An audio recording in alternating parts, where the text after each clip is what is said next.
চলে এসেছি। আর চলো তোমাদেরকে এবার ঠাকুরটা দর্শন করিয়ে দিই। এখনো পুজোয় বসেনি, যেহেতু এবছর অনেকটা বেলায় পঞ্চমী বসেছে।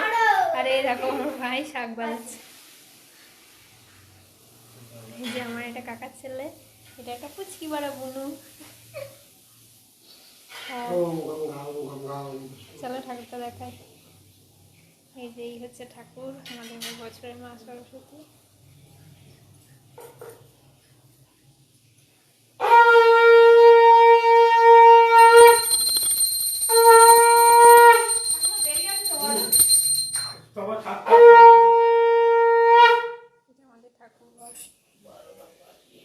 টেবিলটা বাবা করিয়েছে, যেহেতু মায়ের অপারেশন হলো তো মা নিচে বসে পুজো করতে পারে না, ওই জন্য এই টেবিলটা পরে করানো হয়েছে। খুব সুন্দর লাগছে।